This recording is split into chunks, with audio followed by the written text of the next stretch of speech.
Hi, everyone, and welcome back to the Nympho Life podcast. I'm your host, Polina, and today I'm here with an intimacy and pleasure coach, Whitney Tougas.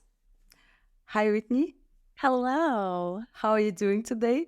I'm so excited to be here and so excited to have this conversation with you. Me too. I'm also very excited. And I would love to ask you, as the first thing, to introduce yourself and the work you're doing, all the amazing projects you have, so we can learn how you help other people to live better sex lives. And then I'm excited to discuss all the topics that are connected to this. Absolutely. So right now, the work that I do is really in liberating women. And I do that in a variety of ways. I'm a speech language pathologist by training, and I work with transgender women to learn how to express their authentic selves in voice and in their body and their expression. That is through a method I founded called the Haven Voice Method. I have studied sexuality just as something that I'm obsessed with. I'm so fascinated by for over 10 years. And a few years ago, it sort of reached a tipping point, and I realized that I had knowledge that no one is a true expert and knows everything about anything. But I had knowledge that people didn't have, and that had changed my life, and that I felt desire to share. And so I started teaching about intimacy and pleasure and helping women reclaim the innate power that I think we all have as women and as humans in our sexuality and our expression of it through a company called Pleasure Sorcery. And then in 2022, I accidentally co-founded a radical expression ceremony for women with a business partner called Women Who Roar. And all of this sort of snowballed very divinely, it feels like. It was sort of channeled through me. I began my career in public relations. I was raised in the southern United States in a community that was very heavily Christian, very repressed, even though that wasn't my family culture. It was the culture of the area I was raised in. So I feel like from very early on, there was this war between me of recognizing the power and the sacredness of sexuality and the gift it is. It's literally where all of us as humans come from. And what I was being taught and told about sexuality was really hard for me to reconcile. And then after my son was born, I have an almost 9-year-old son. After he was born, I had this experience of having this glimpse of what it felt like during pregnancy and birth to be in my full womanhood, to feel like I was embodying my sexuality. And I've never felt sexier or more beautiful than I did then. And then to be shoved into motherhood, which our culture here in the States does not do much to support women or new parents in navigating, it was abrupt. And it took me a number of years to sort of get back to myself and feel like I was who I feel I am again and exceeding who I thought I was. And it's really my mission in life to help other women live as their most embodied, alive selves. Great, thank you. I would like to ask you then about how you got specifically into this field and decided that this is what you want to do in life, to work in the sexuality field and help other people specifically in this realm, let's say. What was the trigger that you decided to connect your life and, I don't want to say career because it doesn't really feel like a career, because it feels like a purpose more, to make this your purpose professionally, let's say? Yeah. Well, I didn't want to. To be honest, I resisted it for a really long time. I discovered early in my exploration of my own sexuality and in my earliest sexual relationships how deeply powerful and transformative sex could be in ways that I hadn't been told or taught.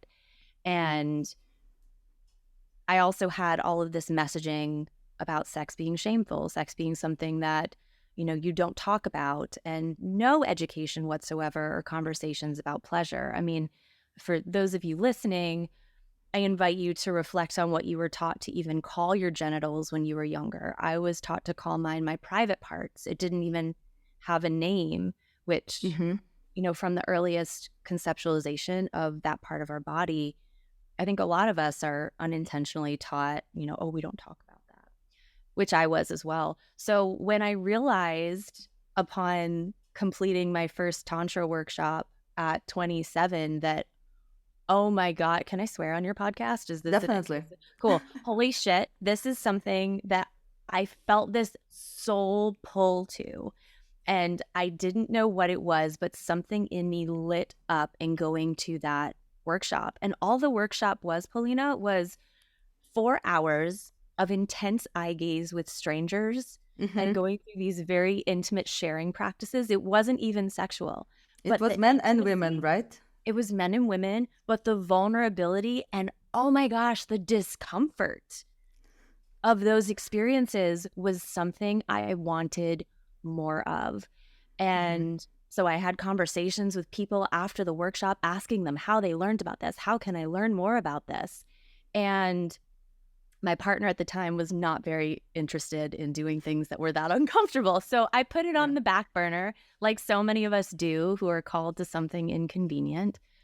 And then years and years later, it just kept coming to the surface. It kept coming to the surface. I kept experiencing things that I wasn't told were possible to experience, and having these healing experiences in sex that I didn't know were possible until it reached a tipping point in 2021 that it was during the pandemic. I went into a deep dive. I don't know what you did during the pandemic, but there were a whole lot of virtual workshops in my pandemic life. And one of them was on orgasmic living. And I think it was that workshop that modeled for me that it's safe to talk about this. It's safe to educate women about this. And if it was a gift to me to receive that workshop, what a gift could it be for other women to receive what I have learned? So I hosted a workshop virtually in February of 2021, and women attended from around the world. And that was what I needed to see. First of all, this is needed. This is helping people. But still there was a barrier, and I couldn't quite get past all of the previous programming that I had that I knew that if I did this work, it would have to be public. And I wasn't ready for my grandma to know that I taught women how to have transcendent orgasms. I wasn't ready to interweave that with the work that I was doing at the time, which I was as a speech language pathologist for kids. And like, how was I supposed to be a mom, a respectable parent, and teach women how to experience transcendent orgasms? So there were all of these things that I had to find a way to integrate into myself. And like with anything else, the more you step forward into the unknown, the more the path is revealed, and the more you learn to trust yourself in the process. And it's been an incredible journey, and I'm so grateful I was both resistant to it for the time I was, because I think that it gives me a great deal of empathy for women coming into these conversations for the first time, because I was her too. Yeah, I admire you a lot for doing this, for taking this leap, and I hope you will also give me bravery to do the same. I'm always been, let's say, public, but within circles of friends, how I relate to sexuality, and that, sex is the topic that should not be shameful to discuss in almost any occasion. Yes. So definitely you inspire me to do the same, and it's great. I'm really happy to do this, and I'm sure it influences a lot of women in a positive way. I've found that to be true. And I think it's the feedback from women. I think that every time, even doing this podcast, there is still that little quiet part of me that fears being too much. All of us as women have been conditioned to fear being too much. Don't be too much, or you'll be abandoned, or lose love, or, rejected. You'll die is really our survival brain. But I've found that the more I talk about it, the more I share about it, the more I create invitations for women to have these conversations exactly as you're doing. Women want permission to be sexual beings. They want permission for their bodies to be celebrated. They want permission to divorce themselves from the expectation that their sexuality is performative and for another. It's for you. And women crave opportunities to talk about that, because there aren't spaces where that is safely able to be shared and where conversations can happen about that, and they're needed. Thank you for doing that. Thank you for inviting me. Always.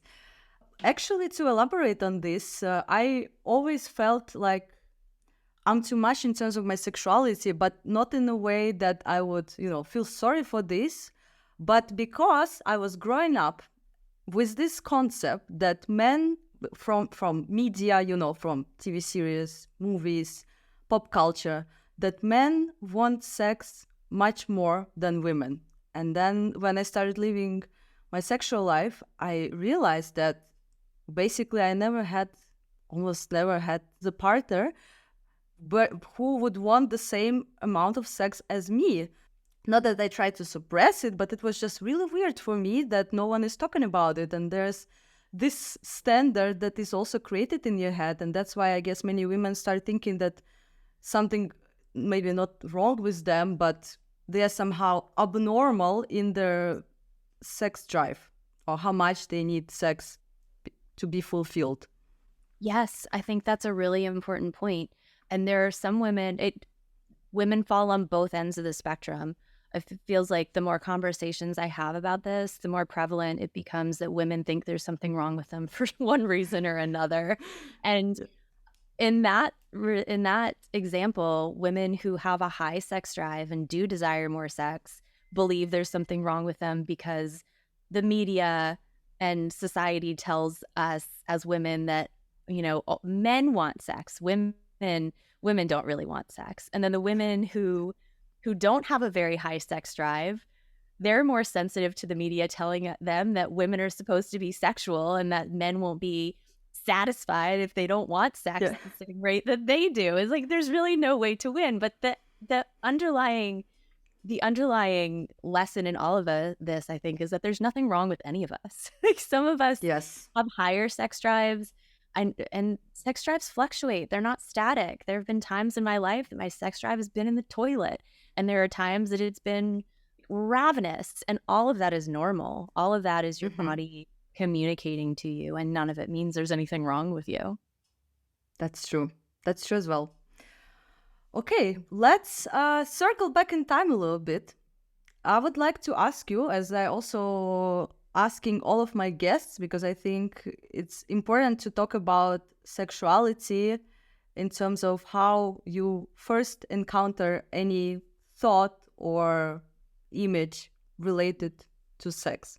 Could you maybe talk about this a bit? If you remember, what was your first sex-related memory and encounter?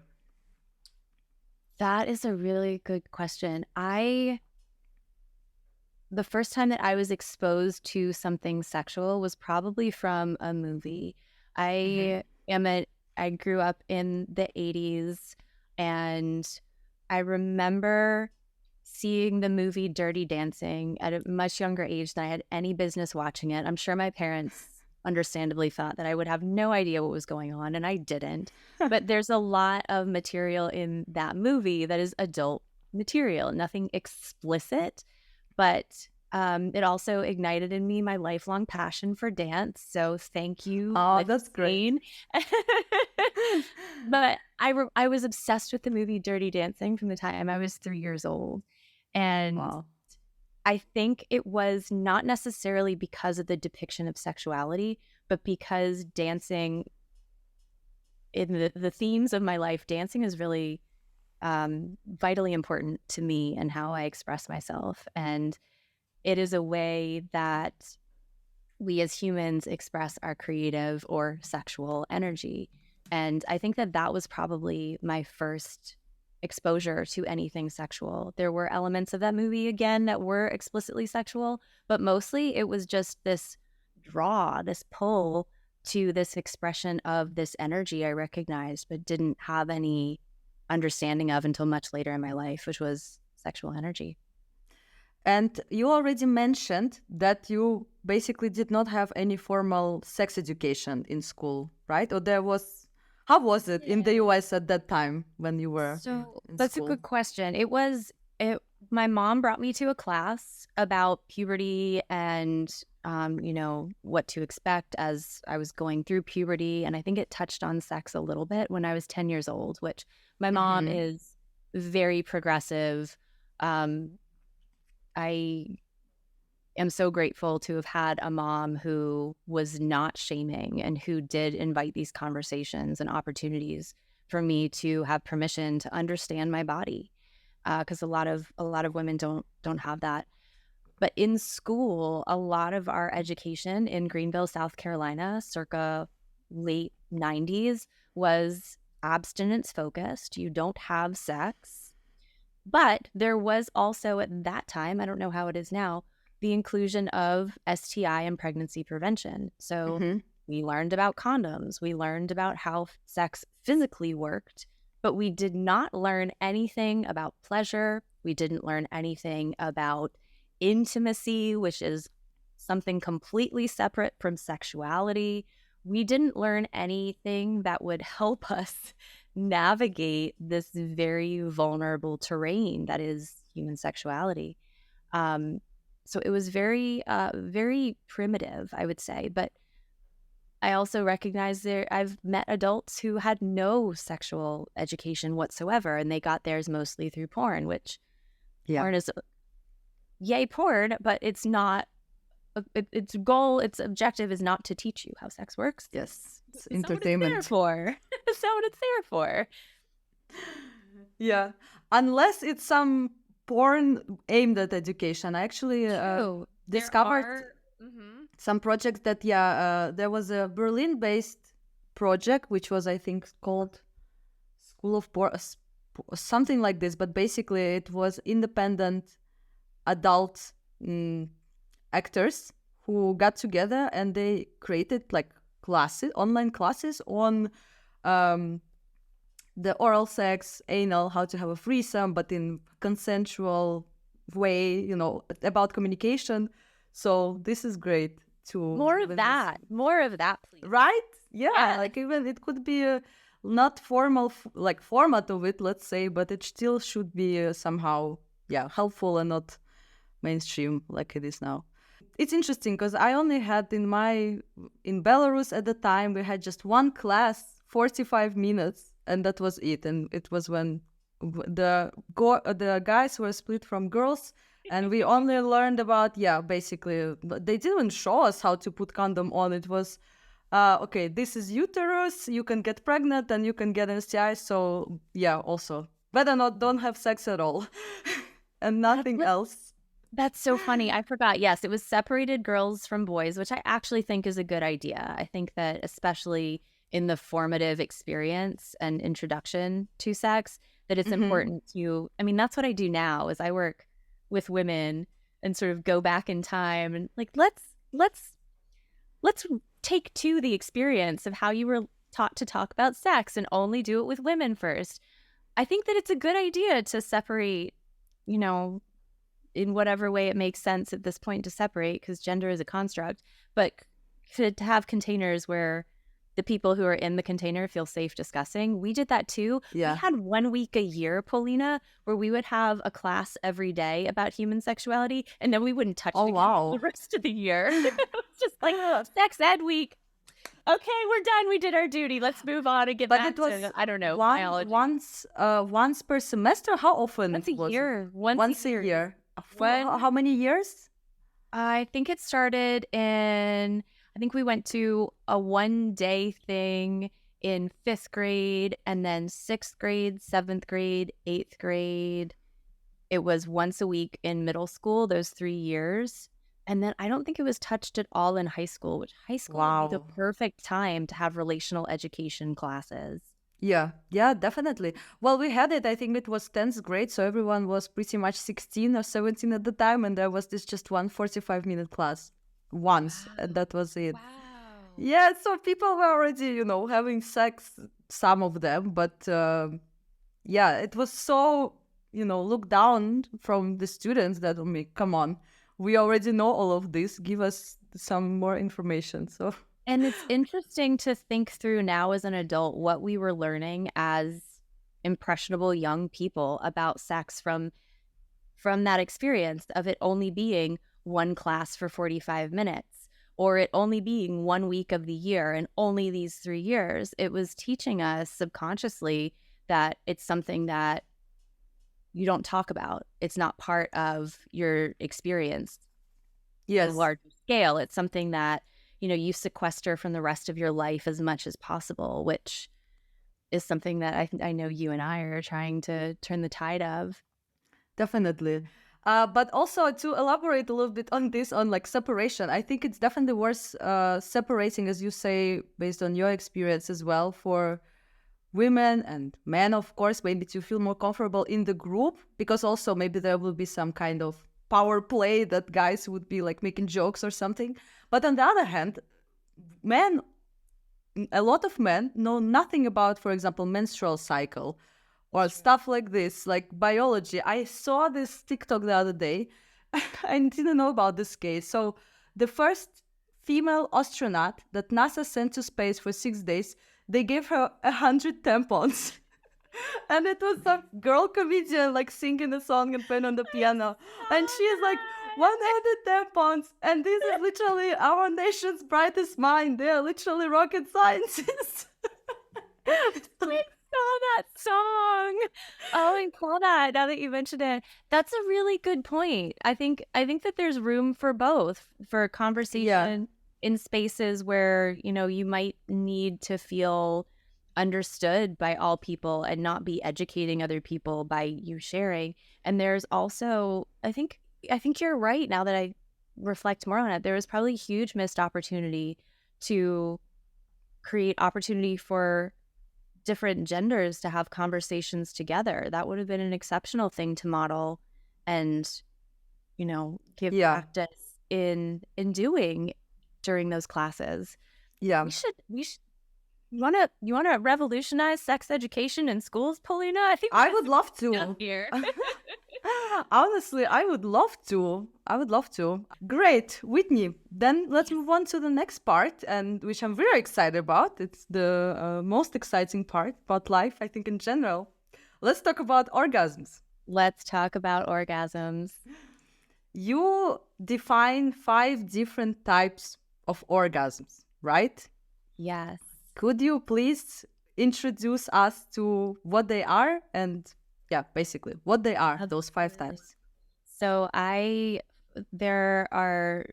orgasm is different. There are a multitude of types, but in my framework, which I teach in School of Sexual Sorcery, I break down the 5 types of transcendent orgasms I've identified. Transcendent orgasms are orgasms that have the capacity to in some way heal, rewire, transform. They leave you a different person or with a different experience of your body and your power than you had before them. And the 5 types that I teach are extended clitoral, which are clitoral orgasms, which most all women who have experienced orgasm, their introduction to it was what I lovingly refer to as a ding and done, which is the steady rise, the peak, and then the immediate fall. Yay, ding and duns are awesome. Love ding and duns. No shade to the ding and duns. And the extended clitoral is an orgasm that can go on and on and on and on and on. So I teach that one. The second category is G-spot, squirting, or gushing, which a lot of women I have realized think is mythical. They think that it's something that only happens in porn. And certainly there are some cinematic liberties taken in some pornographic content as far as how it happens, but it's totally possible. It's something that I think all women in these bodies, all women with vulvas and G-spots have the capacity to experience. I've worked with women who did not know that they had the ability to do this, and they learned the same day that they did. So I think that that's available for all women in these bodies. The third is cervical, which is often deeply emotional. There's a lot of trauma that we carry in that part of our body. And the cervix is the literal gateway to where life is created. It has a really important physical and energetic job. And when our bodies feel safe enough, when we feel open enough, the types of orgasms that can be elicited in that area of our body are incredibly healing and cathartic. And a lot of those orgasms are more emotional necessarily than physical sometimes. A lot of women will report that after them, they just dissolve into tears, or they scream into the pillow, or they like go into laughing fits. So, oh my God, I had this, yes. Yeah, this hysterical, you're like, ah, and you can't stop. It's the first time if it happens, you're like, oh my God, what the fuck's wrong with me? Yes. So this type is cervical, right? That's how you... Yeah, and all of these sort of can blend together, right? It's not like you go into... I do not prescribe going into any sexual experience by yourself or with a partner with an itinerary. Like, I would like this and this and this, and then shopping list close with cervical. No, these are just types of orgasms that you can invite your body to be open to. Orgasm isn't achieved in my world, it's invited. So those are the three: the extended clitoral, G-spot, squirting, gushing, which are in a category themselves, cervical, third, and then you have non-genital, breath, energy orgasms. So these are orgasms that you can invite without genital contact. These can be done with no contact at all. These can be done just through your breath. These can be done by being touched on parts of your body that you would not think would lead to orgasm, like neck or behind your knees. So that's category 4, non-genital / breath / energy. And then the fifth one I like to call, there's no hierarchy for orgasms. They are all equally wonderful and amazing. I do call these the holy grail orgasms because like I didn't know they existed, but these are the ones that can go on for like 10 minutes, however many minutes, just go on and on and on. And that's number 5. So those are the 5 types of transcendent orgasms, which isn't to say that it's a comprehensive roster of all of the orgasms possible, but these are the ones that I've identified that women have capacity to invite that can change your life and change how you feel about your body, your relationship, your sexuality, change how you show up in the world. They are powerful.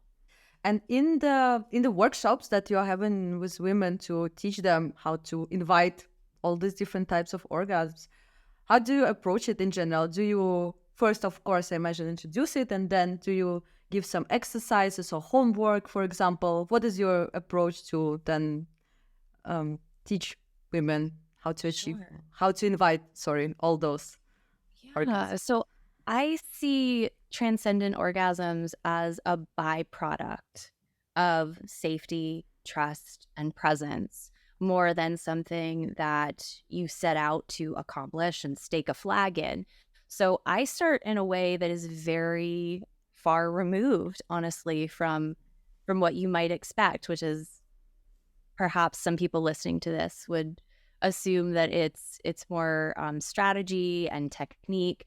We start way back at the beginning of learning to establish awareness of your body, how to be aware of the incredible messages that your body is always sending you, because a lot of women have learned to shut that down and numb that just to survive.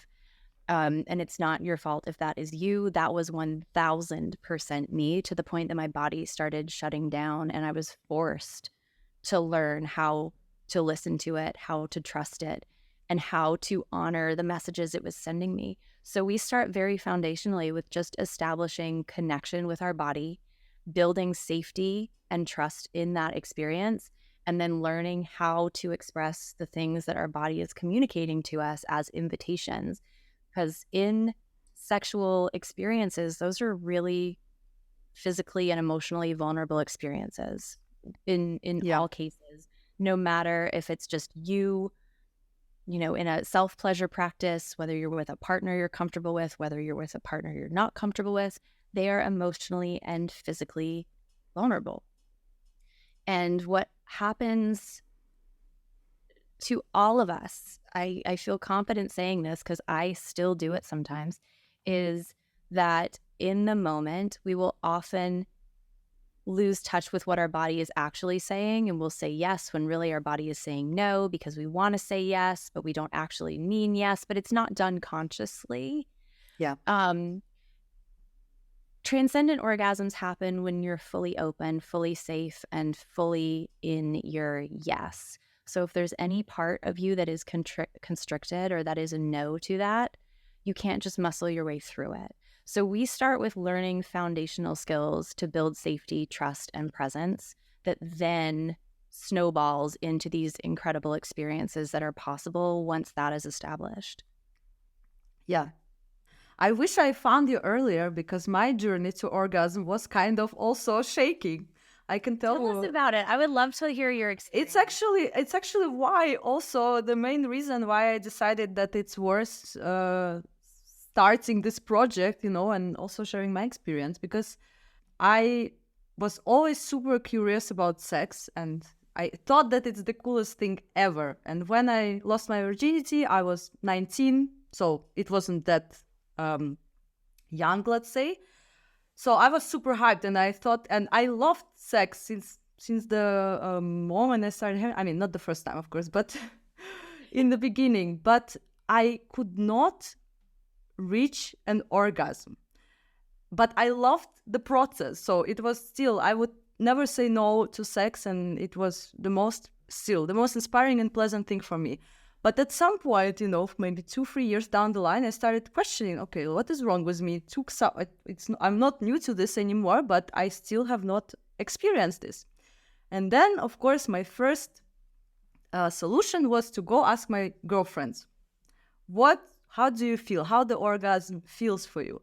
And all of them would be like, oh my God, it's like a wave going through your body, or like thunderbolt, or you see God, and all these crazy things like stars through the eyes, or when there's like birds flying over your head like in the Disney cartoons. And I was like, wow, I really want to achieve this, but I don't know how. And every time I would have sex, I felt that I reached a certain point and I cannot overcome this threshold anymore. And it was the same when I was masturbating. I would reach this point, and I felt that I'm too sensitive to go further, and I cannot break through. So I thought the orgasm is basically behind this breaking point. And it was going on for I think 2-3 years. And then one day I was meeting my guy friend with his girlfriend, and he told her about this, not a problem, but this thing I have. And she asked me about this or something, I heard from him that you have this. I was like, yeah. And we started talking about it. I was like, how do you feel? Oh yeah, sorry, just to go back a little bit. Besides asking friends, I was also reading, for example, Cosmopolitan, how to achieve an orgasm. And most of the advice or tips were, you have to masturbate more, get to know your body, because if without knowing your body, you cannot basically tell it to your partner. And I was like, yeah, but I masturbate every day since I was 15. It's not my case. Anyhow, then coming back to that day, I asked her, how do you feel when you are experiencing an orgasm? And she's like, it's very simple. I feel that my muscles are contracting, in my pussy. And I was like, oh my God, but I feel this, and this is exactly what I feel when I feel that the orgasm is behind this and I cannot overcome this. So it blew my mind, and it's because I realized that all this time I was having an orgasm, but because I thought it's something else, I was just not noticing it. And it was crazy. And then since that time, I started focusing not on, oh my God, what is this? But on this muscle contractions, to get myself to the point that I feel this. And after I understood, okay, this is how to get there, then I opened my way to all these crazy, mind-blowing, mind-shattering organs that everyone was talking about. Amazing.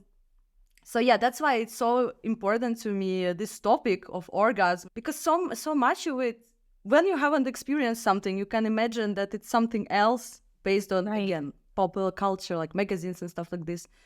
And I think the way what you describe, how you teach about it, to first focus how you feel, and maybe not create some sandcastles or like already aim for something crazy, life-changing, but first focus on yourself, and maybe teaching that orgasms are different. Not all of them are so mind-shattering is what helped me to realize that, there are different types and it can be different. Orgasm is not always this kind of crazy thing. But once you grasp the small ones, the maybe soft ones, then it's the way to greater ones. So thank you so much for sharing that. I think that's really important for women to hear.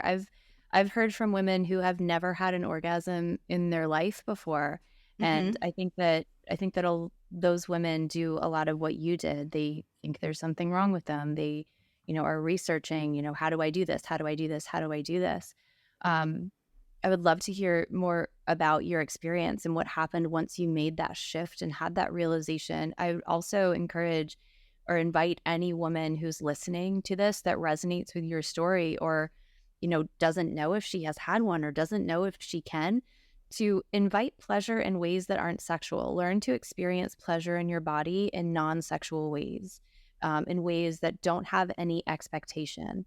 Learn to masturbate in ways that are not with a goal in mind, but just to be present to the sensation that you feel in the moment. Because when you have presence and you can lean into that sensation of pleasure, be it in a sexual moment or not in a sexual moment, that's how you build your capacity to hold more pleasure. And that's how more and more of it becomes available to you, because you sort of stretch this container that can hold it. Yeah. Polina, so you had this recognition of the contractions were happening, but there wasn't that experience that was accompanying it that you were expecting. What was it that shifted in you or in how you were approaching it that allowed you to have the experience in addition to just the physical? Well, my approach is to become more aware of when it's happening and kind of shift my mindset from that it should be something behind this, what I'm experiencing, to this is it. And with that, I managed to intensify this. And then, of course, it was maybe like a couple years afterwards. It was probably just relationships where I felt safe and trusting, which I think the best way to, discover your body and, of course, feel the most intense emotions sometimes, especially when it comes to, deep, intimate experiences is with someone that you love. So that helped me. And then, of course, then again, with more experience, with time, you already learn how to do it by yourself and also maybe with other partners as well.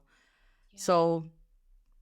So definitely it's very helpful, I think, to talk about it, and everyone's experience is different.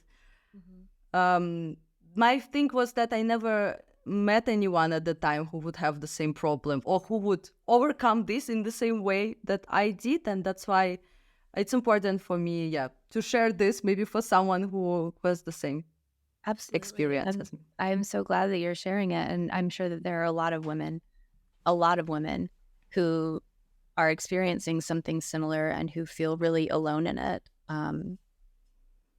Even among my girlfriends personally, it wasn't until only the past few years after I was doing this work publicly that those conversations became comfortable and not avoided in my friendships. So to have conversations with the people who are in your circle that you could invite them with is not always an easy thing to do. How I approach it is that because I'm always start, being open myself, and people see that they can trust me with their kind of vulnerability. So it invites people to talk about it. To talk a bit more about the orgasms, sure. You mentioned already briefly the squirting orgasm, and that it's my question to you, because I personally, I think I had it, but it was not as it's portrayed in porn, not this fountain of liquid. I know already the background that it's not pee, there could be content because the liquid is produced in urethra, right? But the amount, like I heard from some podcasts with porn stars that they drink a lot of water, and that's why you see in porn there's like all this liquid. What is your take on this? Is this first of all, is this more like physical orgasm, let's say, or it also by stimulating the G spot, or it's still let's say facilitated with emotional state in which you are during sex that precedes it? And if there are maybe also different subtypes of squirting orgasms, with more liquid, with less, and if it can happen also like they show it in porn done by professional adult movie actresses. So the safer you feel, the more open your body will be and the more responsive you'll be in general. So if you don't feel fully safe or fully open, you're going to be more restricted in what's available for you to experience because your body is not as open, it's not as responsive. So safety is always, I think, foundational in experiencing truly satisfying connection and sex, regardless of the type of orgasm, if an orgasm happens at all. As far as squirting, different types, there are different amounts. Some women produce a little bit. Some women produce a lot. So it could very easily depend on level of hydration. A lot of it is just individual bodies and what they do. I will say that with some learning of how to invite it, women can learn to squirt more profusely. But squirting and orgasm, as we think of orgasm, when we say orgasm, a lot of people associate that with pleasure climax. And certainly squirting and climax can happen in tangent with one another, but squirting is not necessarily climactic.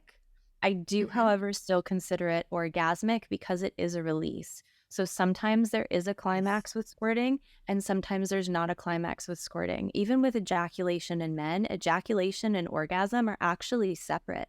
Men can ejaculate and they can orgasm without ejaculation. They have to teach themselves to do this. But the same is true in women. So female ejaculation and orgasm, as we think of it, are not necessarily the same thing. They can be, but not always. So if those of you listening who are curious about squirting, if you've never done it or you're curious to learn how you could become more adept at it, I would suggest doing a corrected Kegel, I call it. So sitting on a hard surface and feeling the muscles between your sits bones and your pubic bones, so your pelvic floor. Just bring awareness to the sensation of your pelvic floor against the chair. And instead of tightening it like we're taught to tighten our muscles when we do a Kegel, like tight pussies are out. We want articulate, strong, agile pussies. Fuck the tight pussy. We don't need that. Tight pussies are not where it's at. We want pussies that can tighten and relax. And learning how to relax is really, I think, a key part of opening your body's capacity to have these types of orgasms. So to learn how to do that, you're going to sit on a hard surface, bring your awareness to your pelvic floor muscles, and instead of tightening, you're going to try to lift that pelvic floor sling off the chair. So you're going to tighten pulling up like it's on a string.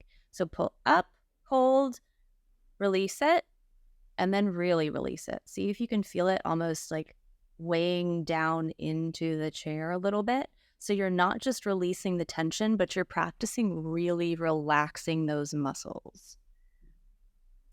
And for those who have maybe tight pelvic floors, there is a product I have recently discovered called a cooch ball. It's like a small dodgeball looking thing that you can sit on that can help stretch those muscles. I haven't tried it, but a lot of us have very overly tight pelvic floor muscles. I at one point did, and had to learn how to do these properly, learning how to relax and not just tighten.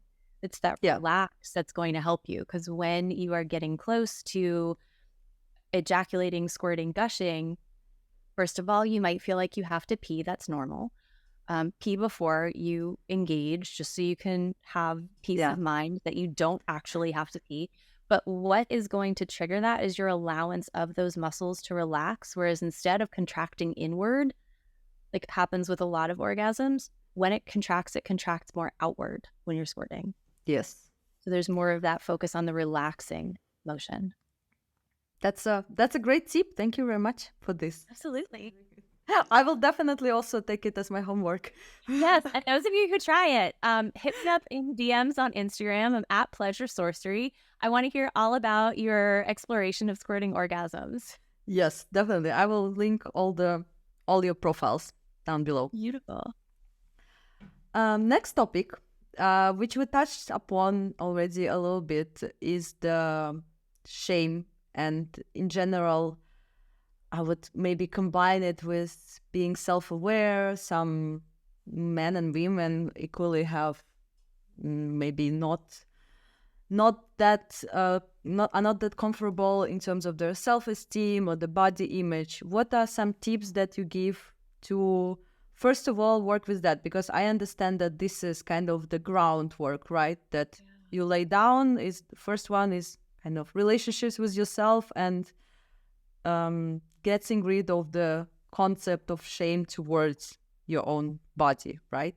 Yes. So first of all, I think it's important to recognize that whatever shame any of us feels about our body or our sexuality is not indication of something wrong with us. It's really just a story that was programmed and it's stuck, and that we have learned to believe, and that has more power over us than we would like to.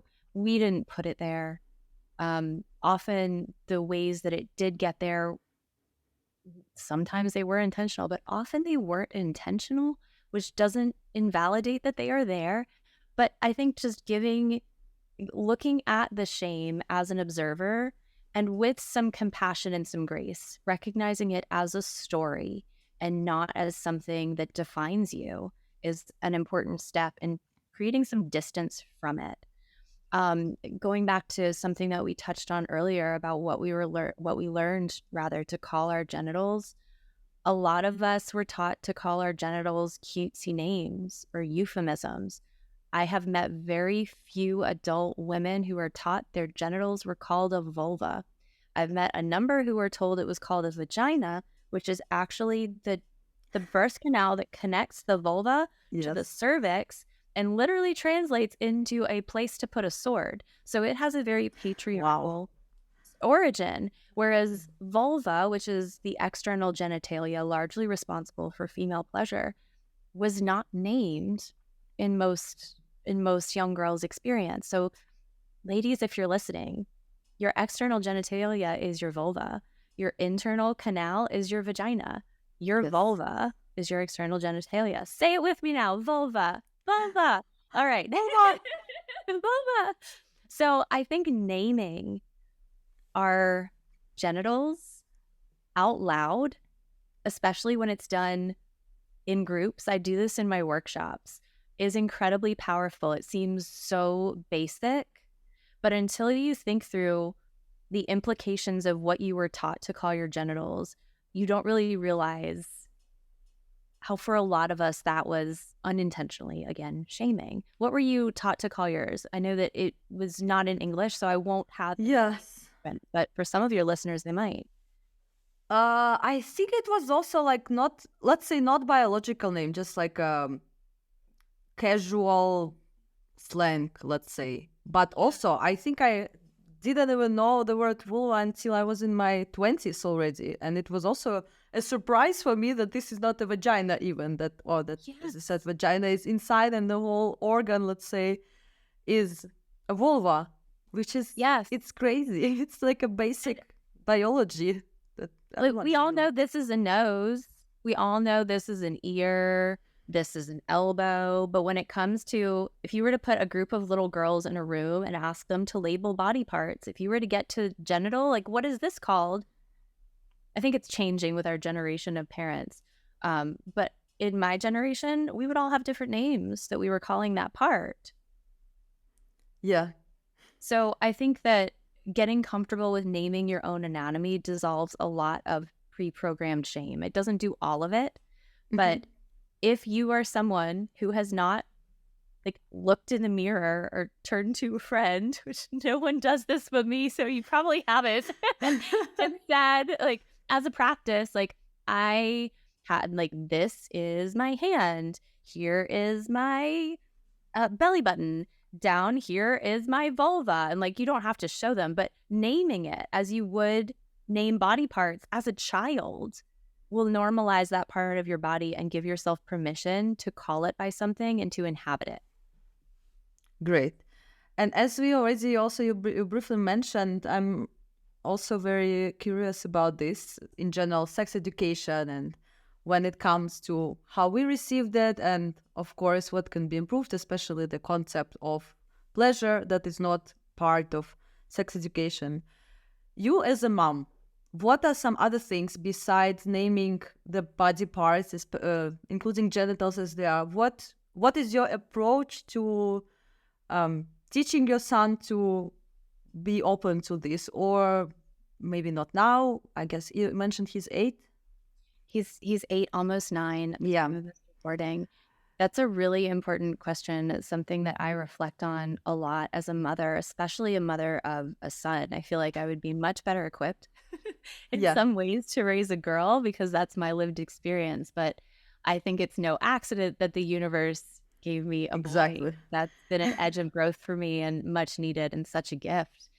But something that I try to strive for as much as possible is to be mindful of how I'm speaking about my body. So this means that there is no talking about food in a way of there being good foods and bad foods. We talk about foods having, nutrients our body needs. I don't talk about, I've been bad, so I have to go to the gym. I don't use my body or speak about my body as something that I use to punish myself or, that I treat in any way other than with reverence. So I try to model that for him as much as possible so that he learns that his own body is sacred. When it comes to pleasure, cool. I won't ever tell him, don't touch any part of your body. We talk about how, this part of your body is, it's not for others to see or touch. No one can touch your body without your permission. So when we go to the pediatrician, we go to a pediatrician who asks for consent before examining him. That's great. That's great. Wow. Yeah, building. I never thought of this, that it's how it should be also.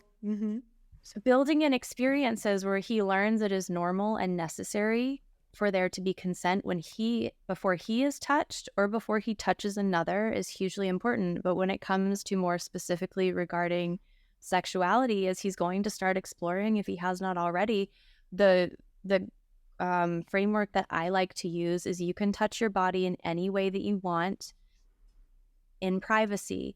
And if he's in the bathtub and he's, like if you have a child, they're going to be curious about their bodies.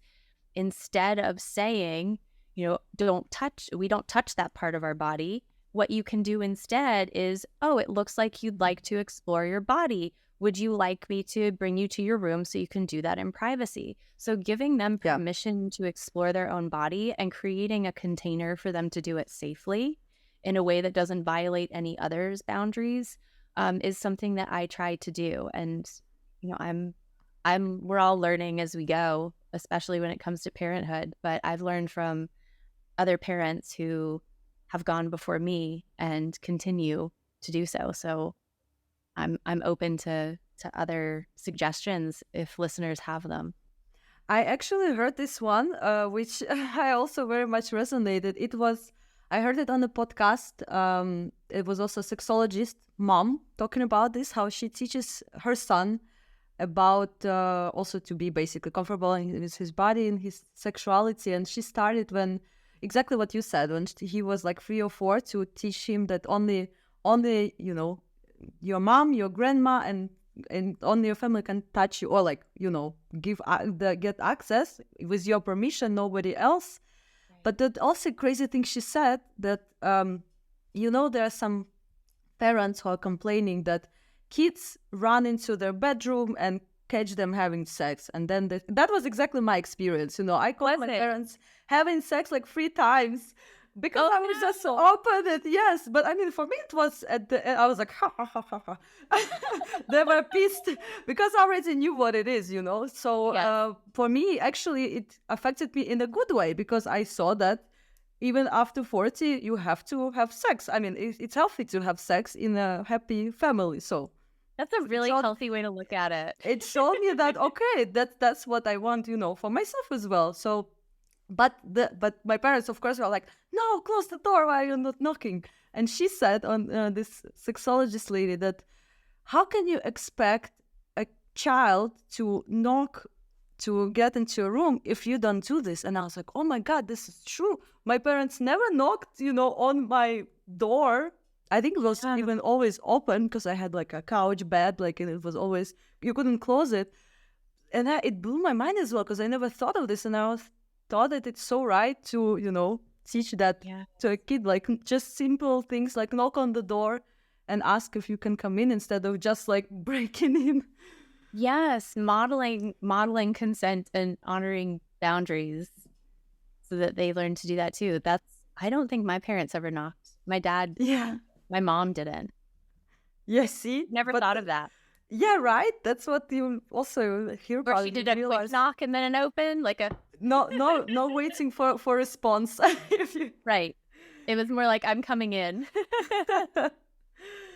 Great. Let's then talk a little bit more about, I would say, argue the most challenging part of all of this when it comes to sexuality, which is communication.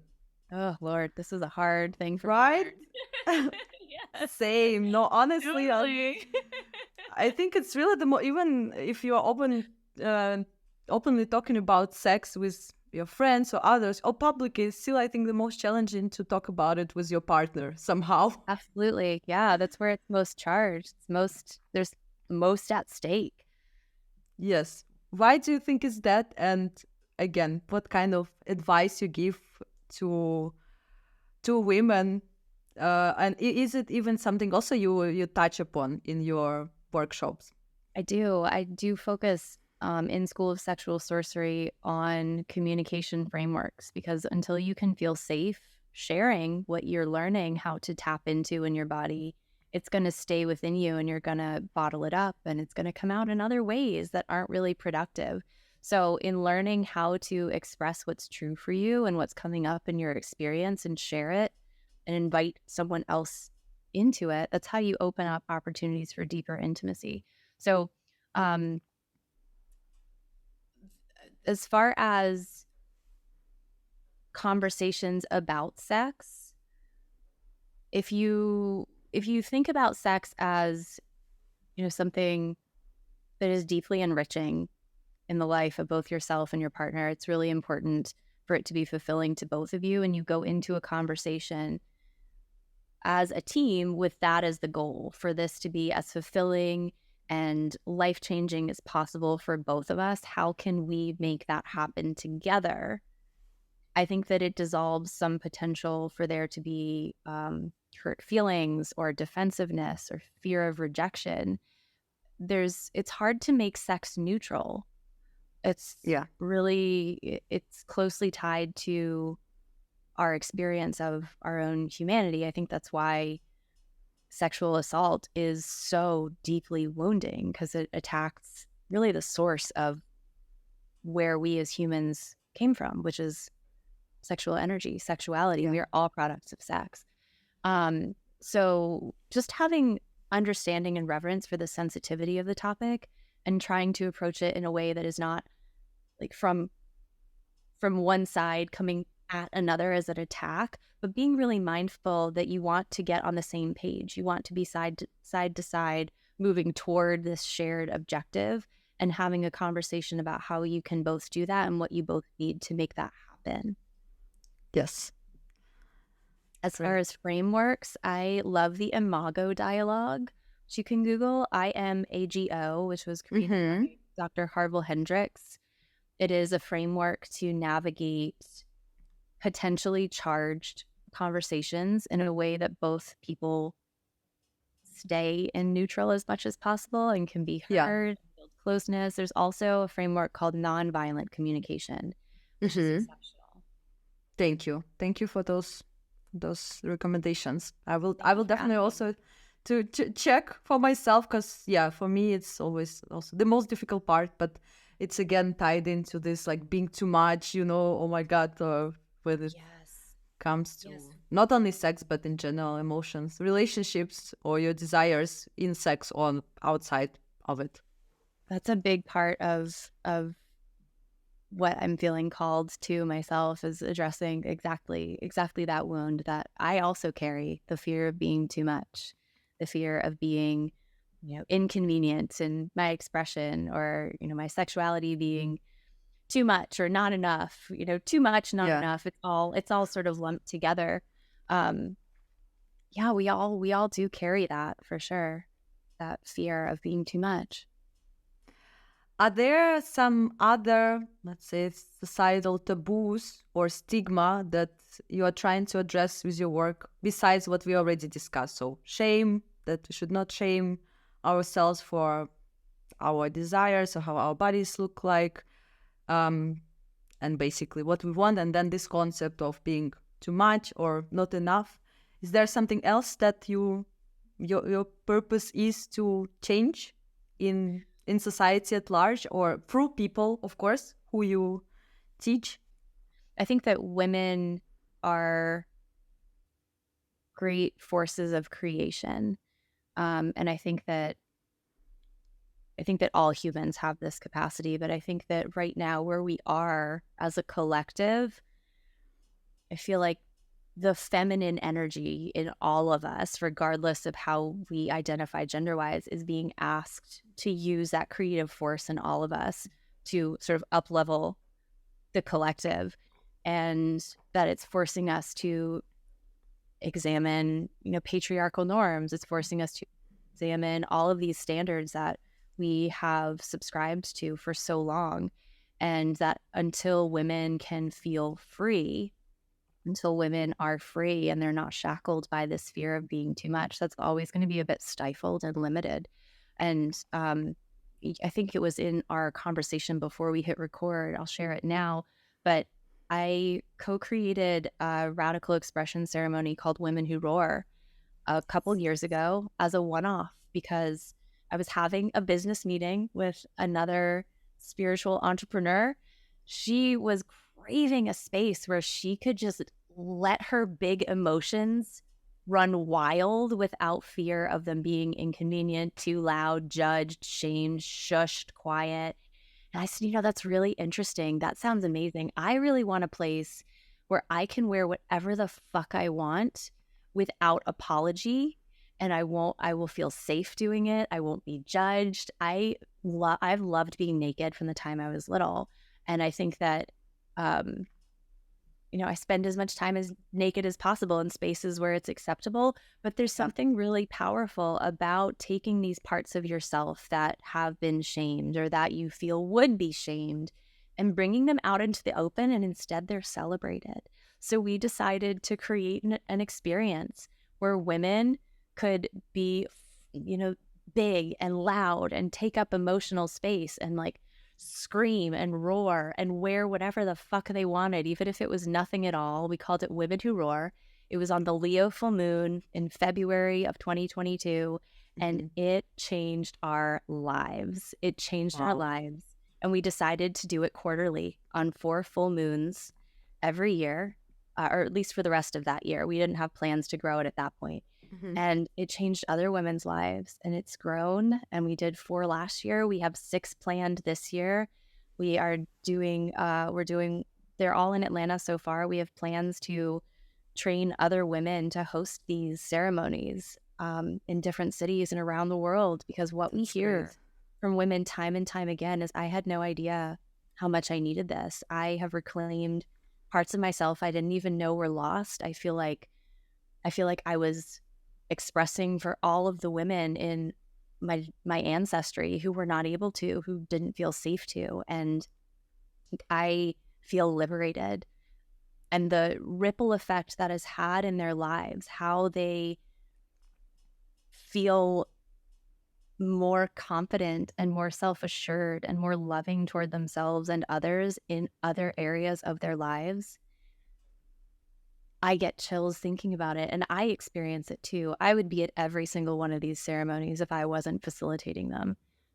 And I hope to train other people to facilitate them so I can, but they are potent. There's something incredible that happens when you have an experience of something. It's one thing to see someone doing something inspiring and to be inspired by them and think, oh, if they can do it, I can too. And it's on a completely different level when you have the experience of already embodying that and you realize, oh my God, I'm doing this here. That means I can do it everywhere else in the world too. I'm not actually too much. This is a gift. When I express myself fully, I can give more to others. I can receive more from others. Others can know and trust me more. I have more to give to my family. I have more to give to my friendships. It sheds resentment that we've all built up over a lifetime of feeling like if we were our full selves, we would not survive. And what we find instead in these curated spaces is that when we show up as our full self, actually we're celebrated and the world wants more. Yeah, that's great. It's so inspiring, and thank you so much for the work you are doing. I'm sure it really helps a lot of women to turn their life around almost, because I think sex is a very big part of our life, and being connected with ourselves is very, very important. And thank you so much, Winnie, for this podcast. I'm so excited to talk to you, and also everything that you shared. I personally learned so much, and I will make sure to put all your tips and recommendations in practice and discover more of myself. Tell us how our listeners can find you and your project online. And of course, I will link everything below, so also as a links, but you can also say it out loud. Yes, I'm most active on Instagram. Pleasure Sorcery is my handle for the work regarding pleasure and intimacy. Women Who Roar is the community that I reference that is growing. That's the Radical Expression Ceremony for women. The handles for those are at Pleasure Sorcery and at Women Who Roar. My website is linked through Instagram. Everything is linked through Instagram. You can join the email list through Women Who Roar's Instagram to get updates on ceremonies and plans for expansion, learn about facilitator training if that's something that you desire bringing to your city. But Instagram is really the hub for all of it. Yes, I agree. If only it wasn't so censoring. Oh my God! Get started on. I wish. This is why we're doing the work we're doing. Yes. Oh my God. So much shaming and shutting down for expression. Yes. Thank you for the work that you're doing, and thank you for being courageous in sharing your story and your experience. I think it's through women sharing their experiences that other women resonate and learn they have permission to acknowledge theirs and to do something about it, and it cultivates a collective culture of safety. So thank you so much for inviting this conversation and for doing the important work you're doing. Thank you. It's definitely also my hope, and I take pride in this to be the example of how open we all should be. And also, just to remind also our listeners, please follow Nympholife at nympho.life on Instagram. Subscribe to this podcast and share it with your friends and family members, even potentially, or colleagues, or anyone who would be interested. And of course, stay tuned for more episodes. Thank you very much, Whitney. Thank you. It was great.